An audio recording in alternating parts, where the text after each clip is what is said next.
दुनिया इस हफ्ते कार्यक्रम में आपका स्वागत है। मैं हूं अमृत उपाध्याय। आज हम फिर से बीते हफ्ते की बेहद अहम अंतर्राष्ट्रीय खबरों को लेकर आपके सामने हाजिर हैं। तो आइए सबसे पहले इन खबरों पर एक नजर डालते हैं।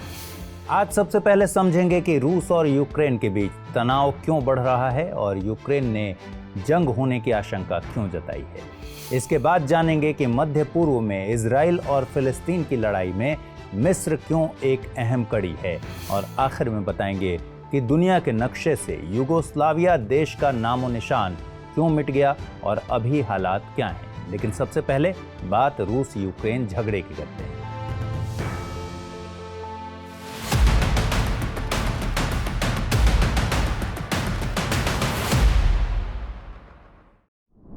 दुनिया में जंग और तकरार की ढेरों कहानियां हैं। इन कहानियों की अलग अलग वजहें भी हैं।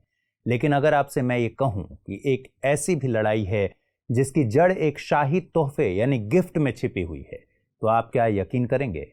आज हम एक ऐसे ही गिफ्ट की कहानी आपको बताएंगे जिसे लेकर दो मुल्कों के बीच कत्लेआम मचा हुआ है। यह गिफ्ट कोई सामान नहीं है, कोई घर या गाड़ी नहीं है। ये एक प्रायद्वीप है, एक इलाका जिसे तोहफे के रूप में एक ने दूसरे के सुपुर्द कर दिया, लेकिन अब तोहफा देने वाले ने उस पर फिर से कब्जा कर लिया है। हम बात कर रहे हैं रूस और यूरोपीय देश यूक्रेन के झगड़े की, और ये दोनों जिस गिफ्ट के लिए लड़ रहे हैं वो है पूर्वी यूरोप में स्थित काला सागर के उत्तरी तट से लगा प्रायद्वीप क्रीमिया। ये बात उस दौर की है जब यूरोपीय देश सेकेंड वर्ल्ड वॉर की आग में झुलस रहे थे। मित्र राष्ट्र और धुरी राष्ट्र एक दूसरे के खून के प्यासे बन चुके थे। इसी दौरान 1941 में जर्मनी ने सोवियत संघ के कब्जे वाले इलाके क्रीमिया पर हमला बोल दिया। करीब 3 साल तक हिटलर की नाजी फौज ने इस इलाके को अपने कब्जे में रखा। लेकिन 1944 के आते आते सोवियत संघ की रेड आर्मी ने जर्मन सेना को खदेड़ दिया। उधर सोवियत यूनियन के मुखिया स्टालिन के दिमाग में अलग ही खिचड़ी पक रही थी। उन्हें शक था कि यूक्रेन में कुछ ऐसे लोग हैं जिन्होंने जर्मनी के साथ साठगांठ कर ली है और वे सोवियत संघ के साथ गद्दारी कर रहे हैं। क्रीमिया का एक खास समुदाय उनकी आंखों में खटकने लगा था, जिनका नाम था तातार। लिहाजा तातार समुदाय स्टालिन के निशाने पर आ गया। नतीजा ये हुआ कि 1944 में स्टालिन ने 2 लाख क्रीमियाई तातारों को साइबेरिया और मध्य एशिया के लिए निर्वासित कर दिया। इतना ही नहीं, साइबेरिया में इन तातारों के लिए यातना शिविरें बनाई गई और जहां इन लोगों पर बहुत जुल्म ढाया गया। इसके पीछे स्टालिन का एक मकसद क्रीमिया पर अपनी पकड़ को मजबूत करना भी था। वो क्रीमिया में तातारों की तादाद को कम करके वहां स्लाव यानी रूसियों को बहुसंख्यक आबादी में लाना चाहते थे, जिसमें वे कामयाब भी रहे। आगे आपको बताएंगे कि इस नतीजे का मौजूदा तनाव से कनेक्शन क्या है। पहले इस कहानी को आगे सुनते हैं। जब 1953 में स्टालिन की मृत्यु हो गई, तब इसी साल सत्ता की चाबी निकिता ख्रुश्चेव के पास आ गई। ख्रुश्चेव सोवियत संघ के सर्वोच्च नेता बन गए। इतिहास के पन्नों में दर्ज है कि ख्रुश्चेव स्टालिन के धुर विरोधी थे। वो स्टालिन के हर फैसले को पलटने की कोशिश में रहते थे। ऐसे में 1954 एक ऐसा साल आया जब ख्रुश्चेव स्टालिन के एक सपने को चकनाचूर कर सकते थे। दरअसल 1654 में यूक्रेन रूसी जारडोम का हिस्सा बना था। 1954 में इस घटना की 300वीं सालगिरह का मौका था। दूसरी तरफ यूक्रेन अपनी सीमा क्रीमिया से साझा करता था। इसलिए ख्रुश्चेव ने क्रीमिया को यूक्रेनी रूसी मैत्री और सहयोग के एक तोहफे के तौर पर इसे यूक्रेन को सौंप दिया। लिहाजा क्रीमियाई प्रायद्वीप अब यूक्रेन का हिस्सा बन चुका था। फिर एक ऐसा भी वक्त आया जब सोवियत यूनियन का विघटन हो गया। 1991 में जब सोवियत यूनियन कई हिस्सों में टूटा, तब यूक्रेन ने भी अपनी आज़ादी का ऐलान कर दिया। इस ऐलान ने रूस और यूक्रेन के बीच अदावत का आगाज कर दिया। इस दुश्मनी का बहाना बना क्रीमिया, जो तोहफे के तौर पर यूक्रेन के हिस्से में जा चुका था। इसी दौरान लगभग 2.5 लाख क्रीमियाई तातार और उनके वंशज सोवियत संघ के विघटन के चलते क्रीमिया लौट आए। ये वो लोग थे जिन्हें स्टालिन के समय निर्वासित किया गया था। उधर रूस यूक्रेन में अलगाववादियों को हथियारों से मदद करने लगा था। रूस की इस कोशिश ने यूक्रेन में कई विद्रोही गुटों को पैदा कर दिया। ये विद्रोही यूक्रेन में हथियारबंद संघर्ष चलाने लगे। ऐसे में 2008 का साल आया जब अक्टूबर में आर्थिक मंदी के कारण यूक्रेन में स्टील की मांग में कमी आ गई। इससे यूक्रेन को खासा नुकसान उठाना पड़ा। उसकी मुद्रा अचानक गिर गई और निवेशकों ने हाथ खींच लिए। ऐसे में यूक्रेन को आर्थिक मदद की दरकार थी। इस मदद के लिए यूक्रेन को यूरोपीय संघ की जरूरत थी। वो इसका सदस्य नहीं था और इस मदद को हासिल करने के लिए उसे यूरोपीय यूनियन का मेंबर बनना था। लेकिन 2013 में यूक्रेन के राष्ट्रपति विक्टर यानुकोविच ने एक हैरत अंगेज फैसला लिया। वो यूरोपीय संघ के साथ जुड़ने के फैसले से पीछे हट गए। सरकार के इस फैसले के खिलाफ हजारों लोग सड़क पर उतर आए।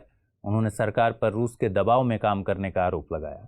राजधानी कीव के यूरोपियन स्क्वायर में जमे प्रदर्शनकारी राष्ट्रपति से इस्तीफा मांगने की मुहिम चलाने लगे।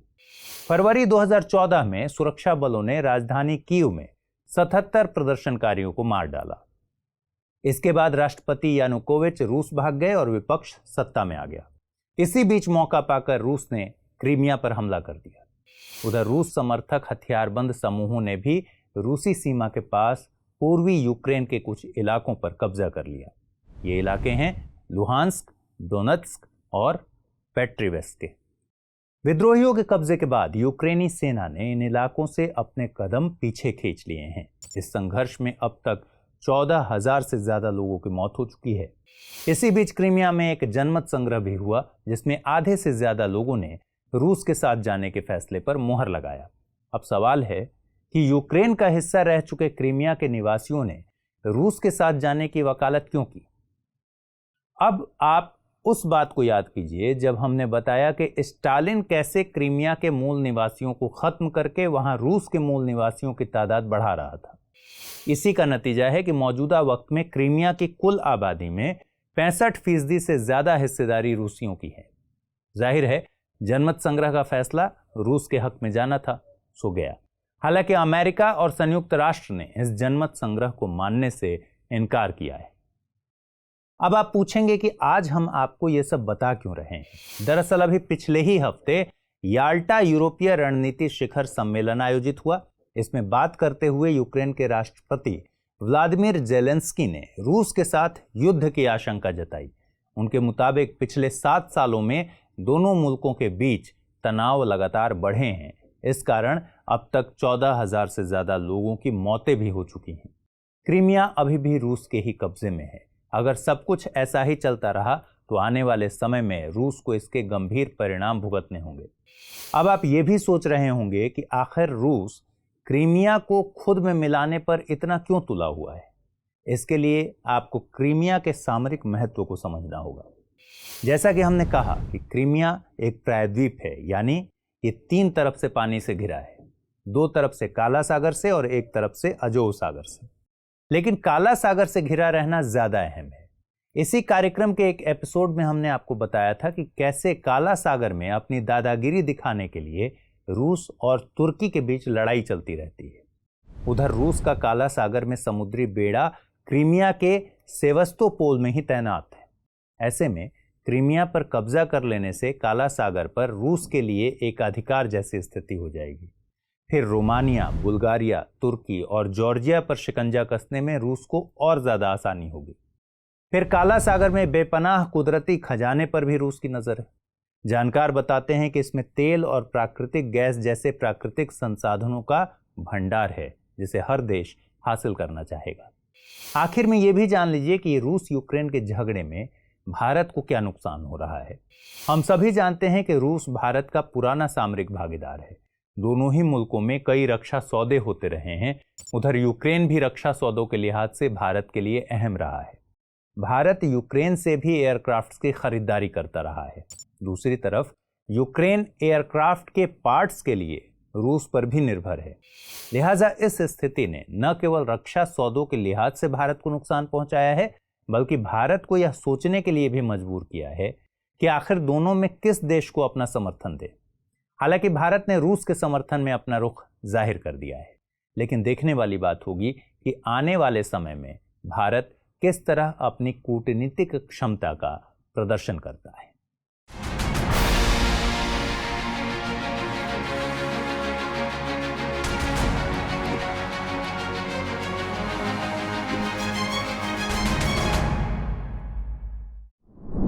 आइए अब अगली खबर देखते हैं। बीते दिनों इजरायली प्रधानमंत्री नेफ्ताली बेनेट ने मिस्र का दौरा किया। इस दौरान उन्होंने मिस्र के राष्ट्रपति अब्दुल फतह अल सीसी से मुलाकात की। गाजा पट्टी में स्थिरता कायम करने के साथ साथ दूसरे मुद्दों पर भी उनकी बातचीत हुई। ऊपरी तौर पर दोनों नेताओं की मुलाकात में कुछ नया तो नहीं दिखता, लेकिन गौर करने पर इसके कई सियासी मायने निकाले जा सकते हैं। दरअसल 11 साल बाद यह पहला मौका है जब किसी इजरायली प्रधानमंत्री ने मिस्र का दौरा किया हो। 2010 में तत्कालीन प्रधानमंत्री बेंजामिन नेतन्याहू ने मिस्र के राष्ट्रपति होस्नी मुबारक से मुलाकात की थी। दूसरी तरफ हाल ही में फिलिस्तीन और इजरायल के बीच भीषण बमबारी देखने को मिली थी, जिसके बाद प्रधानमंत्री नेतन्याहू को अपनी कुर्सी गंवानी पड़ी। ऐसे में यह माना जा रहा है कि गाजा पट्टी में शांति कायम करने के लिए दोनों देशों के बीच ये पहल की गई है। दोनों नेताओं में इजराइल फिलिस्तीन के बीच एक लंबा संघर्ष विराम लागू करने पर रजामंदी हुई है। सवाल है कि गाजा में शांति के लिए इजरायली प्रधानमंत्री ने मिस्र का रुख क्यों किया? आप ये भी सोच रहे होंगे कि गाजा पट्टी तो फिलिस्तीन में है, फिर वहां संघर्ष विराम लागू करने के लिए मिस्र के साथ समझौता करने का क्या मतलब हुआ? यह समझने के लिए हमें पूरे मामले को समझना होगा। इसके लिए हमें ऐतिहासिक पृष्ठभूमि को जानना होगा। वैसे तो दुनिया में राजनीतिक और धार्मिक लड़ाइयों की एक लंबी फेहरिस्त है, लेकिन यह कहना गलत नहीं होगा कि इन लड़ाइयों की ऐतिहासिक जड़ें मध्य पूर्व एशिया में रही हैं। वैसे तो इस इलाके के देशों के बीच दुश्मनी को हमेशा ही धर्म से जोड़ा जाता रहा है, लेकिन सच यह है कि यहां धर्म की आड़ में राजनीतिक वर्चस्व की लड़ाई लड़ी जाती रही है। इन्हीं में से एक है इजराइल फिलिस्तीन के बीच दशकों पुरानी दुश्मनी, जिससे मध्य पूर्व की सियासत हमेशा गर्म रहती है। आज से करीब 100 साल पहले यूरोप में जब यहूदियों को निशाना बनाया जा रहा था, तभी यहूदियों के लिए एक अलग मुल्क की मांग जोर पकड़ने लगी थी। भूमध्य सागर और जॉर्डन नदी के बीच पड़ने वाला फिलिस्तीन का इलाका मुस्लिमों, यहूदियों और ईसाइयों तीनों के लिए पवित्र माना जाता है। लिहाजा यहूदी लोग बड़ी संख्या में आकर यहां बसने लगे, लेकिन वहां के स्थानीय निवासियों ने उन्हें लेकर विरोध शुरू किया। इधर जर्मनी की नाजी हुकूमत के हाथों यहूदियों का बड़े पैमाने पर नरसंहार हुआ। इसके बाद यहूदियों को लगा कि जब तक उनका कोई स्थायी ठिकाना नहीं होगा, तब तक वे मारे जाते रहेंगे। इसलिए वे एक अलग मुल्क की मांग करने लगे। आखिरकार अरब देशों से लड़ झगड़कर 1948 में यहूदियों ने एक अलग देश इजराइल बनाया। इजराइल का गठन तो हो गया, लेकिन कुछ बातों को लेकर पेंच अब भी फंसा हुआ था। वहां पहले से खौफनाक हो चुका स्थानीय तनाव क्षत्रिय विवाद में तब्दील हो गया और ये तनातनी लंबे समय तक चलती रही। इस क्षत्रिय विवाद का केंद्र बना यरूशलेम, जिसे इजरायली और फिलिस्तीनी दोनों ही पवित्र स्थल मानते थे। हिब्रू भाषा में यरूशलाइम और अरबी में अल-कुद्स के नाम से जाना जाने वाला यह शहर दुनिया के सबसे प्राचीन शहरों में से एक है। इजराइल इस पर अपना दावा जताने लगा। इस विवाद में सबसे अहम मोड़ 1967 में आया, जब इजराइल और अरब देशों के बीच ऐतिहासिक युद्ध हुआ। इसे अरब इजराइल युद्ध के नाम से जाना जाता है। यह जंग महज 6 दिन ही चली, लेकिन इसने मध्य पूर्व के भौगोलिक नक्शे को बदल दिया। इस जंग की शुरुआत 5 जून को हुई थी और 10 जून को खत्म हो गई थी। अब सवाल है कि यह जंग हुई क्यों थी? ऐसा कहा जाता है कि इस युद्ध की कोई प्लानिंग नहीं थी। हालांकि इस युद्ध के कई कारण बताए जाते हैं, जिनमें से एक ये है कि नवंबर 1966 में जॉर्डन के चरमपंथियों ने 3 इजरायली सैनिकों को मार दिया था।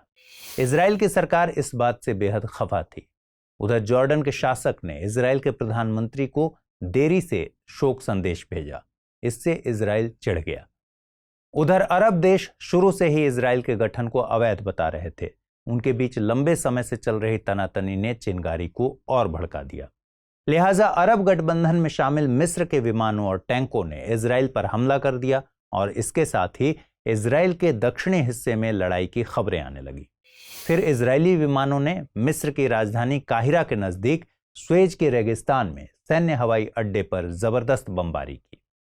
कुछ घंटों के अंदर ही मिस्र के करीब सभी विमान मार गिराए गए। इस युद्ध में 8 अरब देशों की ओर से मिस्र, Syria, Saudi Arab, Jordan, Iraq, Kuwait, Sudan, Algeria और यमन थे, जिनसे इजराइल अकेले ही लोहा ले रहा था। इजराइल की वायुसेना के हमले ने मिस्र और उसके सहयोगी देशों की एयरफोर्स को तबाह कर दिया। इस जंग में अरब देशों को घुटने टेकने पड़े। इजराइल ने मिस्र से सिनाई प्रायद्वीप और गाजा पट्टी, जॉर्डन से वेस्ट बैंक, पूर्वी यरूशलेम और सीरिया से गोलन हाइट्स की पहाड़ियों को छीन लिया। 6 दिन चला यह युद्ध संयुक्त राष्ट्र के हस्तक्षेप और संघर्ष विराम समझौते के बाद खत्म तो हुआ, लेकिन तब तक बहुत कुछ बदल चुका था। इस जंग में मिस्र ने बहुत बढ़ चढ़कर हिस्सा लिया। जिस गाजा पट्टी से इजराइल को चुनौती मिलती रही है वो पहले मिस्र का ही हिस्सा था। गाजा का चरमपंथी संगठन हमास और इजरायली आर्मी के बीच हमेशा ही हथियारबंद लड़ाई देखने को मिलती है। जानकारों का कहना है कि मिस्र ही हमास को आर्थिक और सैन्य मदद मुहैया कराता है। इसी साल मई में जब इजराइल और फिलिस्तीन के बीच संघर्ष देखने को मिला, दोनों पक्षों ने संयुक्त राष्ट्र की भी नहीं सुनी। आखिर में मिस्र के दखल के बाद ही संघर्ष पर विराम लग सका। यही कारण है कि इजराइल फिलिस्तीन की लड़ाई में मिस्र को अहम खिलाड़ी के रूप में देखा जा रहा है, और यही कारण है कि इजरायली प्रधानमंत्री ने किसी और देश की बजाय मिस्र का रुख किया।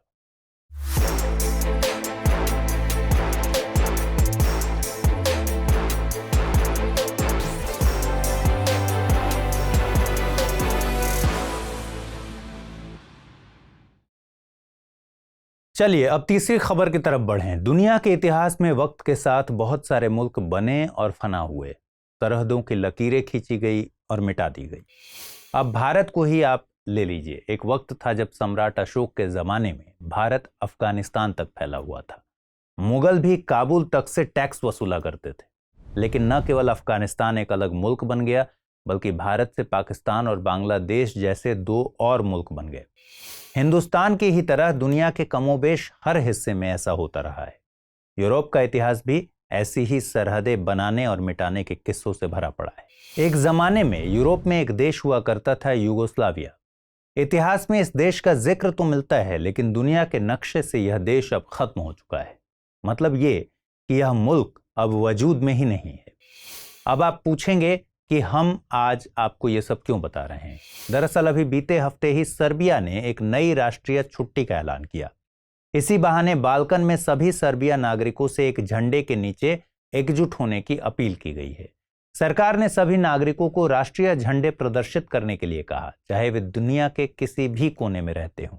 अब आप पूछेंगे कि इसमें गलत क्या है। दरअसल इसमें कुछ गलत तो नहीं है, लेकिन दुनिया गवाह है कि 90 के दशक में इसी तरह की अपील के बाद सर्बिया के पड़ोसी देशों के बीच बेचैनी पैदा हो गई थी। राष्ट्रवादियों ने जब ग्रेटर सर्बिया बनाने का ऐलान किया, तब इसे लेकर सर्बिया के पड़ोसी देशों में हड़कंप मच गया था। बाल्कन प्रायद्वीप दक्षिण पूर्वी यूरोप का एक क्षेत्र है जो भौगोलिक तथा ऐतिहासिक दृष्टि से अपनी अलग पहचान रखता है। इसे बाल्कन प्रायद्वीप भी कहा जाता है, जिसकी वजह इसकी भौगोलिक स्थिति है। दक्षिणी यूरोप का यह सबसे पूर्वी प्रायद्वीप है। यह 3 तरफ से समुद्र से घिरा है। इसके पूर्व में काला सागर, एजियन सागर और मरमरा सागर, दक्षिण में भूमध्य सागर, पश्चिम में आयोनियन सागर और एड्रियाटिक सागर है। दक्षिण पूर्वी यूरोप का यह इलाका बाल्कन पर्वत से घिरा है, इसलिए इसे बाल्कन नाम दिया गया है। इस अहाते में कई संप्रभु देश जैसे कि अल्बानिया, बुल्गारिया, क्रोएशिया, कोसोवो आदि स्थित हैं। सर्बिया भी इसी इलाके का हिस्सा है। वह सर्बिया जो पहले कभी यूगोस्लाविया का हिस्सा हुआ करता था। दरअसल सेकेंड वर्ल्ड वॉर में मित्र देशों की जीत के बाद यूगोस्लाविया को 6 गणराज्यों के एक संघ के रूप में स्थापित किया गया था। ये 6 गणराज्य थे बोस्निया और Herzegovina, Croatia, Macedonia, Montenegro, Serbia और स्लोवेनिया। यह इलाका बाल्कन प्रायद्वीप का एक अहम हिस्सा था। यूगोस्लाविया ने 1980 के दशक तक खूब तरक्की की। जोसेफ ब्रोज टीटो की तानाशाही शासन के दौरान खूब आर्थिक विकास हुआ और राजनीतिक स्थिरता भी बनी रही। लेकिन उनकी मृत्यु के बाद संघीय सरकार बढ़ती आर्थिक और राजनीतिक चुनौतियों का सामना करने में नाकाम रही। दूसरी तरफ इस इलाके में जातीय संघर्ष का एक लंबा इतिहास रहा है, लिहाजा यह संघर्ष फिर से हावी होने लगा था। 1990 के दौरान देश भर में हुए पहले बहुदलीय चुनाव में समाजवादी हार गए और जातीय अलगाववादी दलों के हाथों में सत्ता चली गई। हालांकि सर्बिया और मोंटेनेग्रो में अलगाववादी नहीं जीत सके। उधर अलगाववादियों के जीतने के बाद पूरे यूगोस्लाविया में राष्ट्रवादी बयानबाजी तेजी से गर्म होती चली गई। वे यूगोस्लाविया से अपनी आज़ादी की मांग करने लगे। उनकी ये मांग जल्दी ही नतीजों में तब्दील भी हो गई। जून 1991 और अप्रैल 1992 के बीच 4 घटक गणराज्यों ने यूगोस्लाविया से अपनी आजादी का ऐलान कर दिया। उसी दौरान दुनिया के एक हिस्से में जहां सोवियत संघ बिखर रहा था, वहीं यूगोस्लाविया भी अपनी अंतिम सांसें गिन रहा था। हालांकि जिस सर्बिया और मोंटेनेग्रो में अलगाववादियों को हार मिली, वे संघ के साथ बने रहे। उधर कई देशों में जातीय टकराव की स्थिति फिर से पनपने लगी थी। खास करके सर्बिया के बाहर जातीय सर्ब और क्रोएशिया के बाहर जातीय क्रोट के हालात चिंताजनक होने लगे। इन बाल्कन देशों में अंतर जातीय घटनाओं का एक सिलसिला शुरू हो गया। एक के बाद एक कई घटनाओं ने इस इलाके में जंग की चिंगारी भड़का दी और फिर यूगोस्लाव युद्ध शुरू हुआ। पहले क्रोएशिया में और फिर बोस्निया और हर्जेगोविना में बहुत कत्लेआम मचा। इसी दौरान संघ के साथ जुड़े रहे सर्बिया का इरादा कुछ और ही था। वह ग्रेटर सर्बिया का ख्वाब देख रहा था। वह टूटे हुए यूगोस्लाविया के हिस्से को खुद में मिलाने की कोशिश में जुट गया। बेलग्रेड से वित्तीय और राजनीतिक समर्थन पाकर सर्बिया के सैनिकों ने बोस्निया, क्रोएशिया और कोसोवो में खूनी अभियान छेड़ दिया। लेकिन सर्बिया की एक कोशिश नाकाम साबित हुई। बल्कि हाल के वर्षों में सर्बिया के कई टुकड़े हो गए। 2006 में जहां मोंटेनेग्रो सर्बिया से अलग हुआ, वहीं 2008 में सर्बिया से कोसोवो नामक एक देश ने अपनी आजादी का ऐलान कर दिया। चलिए अब आज की तीनों खबरों पर आधारित प्रश्नों को देख लेते हैं। पहला सवाल है, क्रीमिया प्रायद्वीप की भौगोलिक स्थिति को बताते हुए इसके महत्व पर प्रकाश डालें। इस प्रायद्वीप को लेकर रूस और यूक्रेन के बीच उपजे विवाद ने भारत को कैसे प्रभावित किया है, मूल्यांकन कीजिए। दूसरा सवाल, इजराइल के गठन के क्या कारण थे? इजराइल फिलिस्तीन संघर्ष में मिस्र की भूमिका अहम क्यों मानी जाती है, परीक्षण कीजिए। और तीसरा सवाल, बाल्कन देशों से आप क्या समझते हैं? यूगोस्लाविया के टूट के क्या कारण थे, विवेचना कीजिए। हमें उम्मीद है कि यह कार्यक्रम आपको अच्छा लगा होगा। आपको यह कार्यक्रम कैसा लगा ये जरूर बताइए हमें कमेंट बॉक्स में। अगले एपिसोड में फिर मिलेंगे नए मुद्दों के साथ। तब तक के लिए ख्याल रखिए। नमस्कार।